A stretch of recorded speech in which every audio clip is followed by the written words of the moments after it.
5 दिवसीय दीपावली महापर्व का चौथा दिन गोवर्धन पूजा का पर्व है, जिसे अन्नकूट के नाम से भी जाना जाता है। यह पर्व कार्तिक मास की शुक्ल प्रतिपदा को मनाया जाता है और दीपावली के बाद आता है।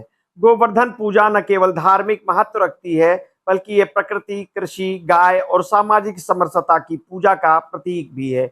इसे विशेष रूप से ब्रज क्षेत्र यानी मथुरा, वृंदावन, राजस्थान और गुजरात में धूमधाम से मनाया जाता है। इस दिन घरों और आंगनों की सफाई की जाती है। श्रद्धालु गाय के गोबर या अनाज से छोटे गोवर्धन पर्वत पर का निर्माण करते हैं, जिसे फूल आया जाता है। इसके आसपास बछड़े, ग्वालिन और भगवान कृष्ण की मूर्तियां रखी जाती है। पूजा के बाद गोवर्धन की परिक्रमा की जाती है। इस दिन गाय और बछड़ों की विशेष पूजा की जाती है। उन्हें गुड़, चारा और विशेष आहार दिया जाता है।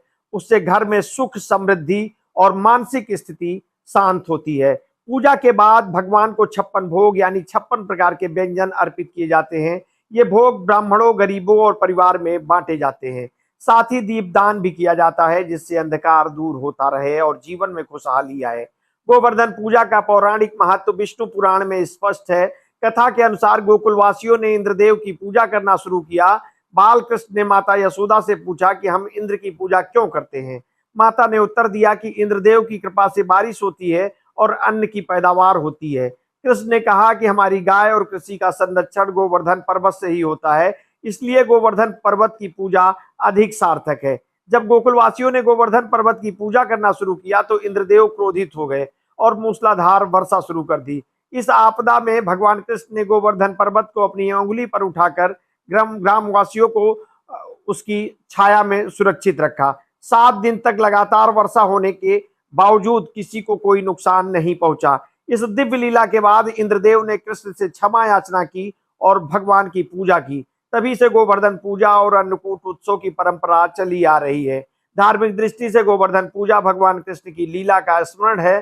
सामाजिक दृष्टि से यह त्योहार परिवार और समाज में सहयोग, एकता और उदारता बढ़ाने का माध्यम है। बच्चों और युवाओं को धर्म, प्रकृति और कृषि के महत्व के प्रति जागरूक करने का अवसर ये प्रदान करता है। मानसिक स्वास्थ्य के लिए भी गौ पूजा लाभकारी मानी जाती है, क्योंकि गाय और प्रकृति की सेवा से मानसिक शांति मिलती है।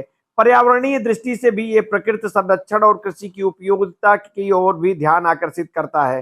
2025 में गोवर्धन पूजा 22 अक्टूबर को मनाई जाएगी।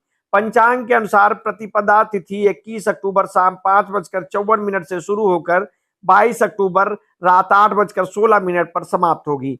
पूजा का पहला मुहूर्त सुबह 6:26 से लेकर 8:42 और दूसरा मुहूर्त दोपहर 3:29 से शाम 5:44 तक रहेगा।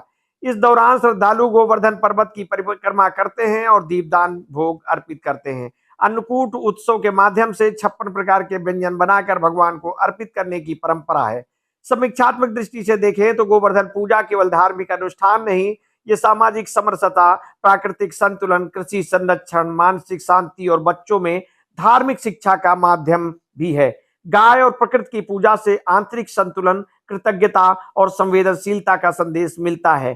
अन्नकूट उत्सव से समाज में उदारता, सहयोग और सौहार्द बढ़ता है। दीपदान और भोग अर्पित करना जीवन में सकारात्मक ऊर्जा, खुशहाली और समृद्धि लाने का मार्ग है। इस प्रकार गोवर्धन पूजा का महापर्व आध्यात्मिक, सामाजिक और पर्यावरणीय दृष्टि से अत्यंत महत्वपूर्ण है।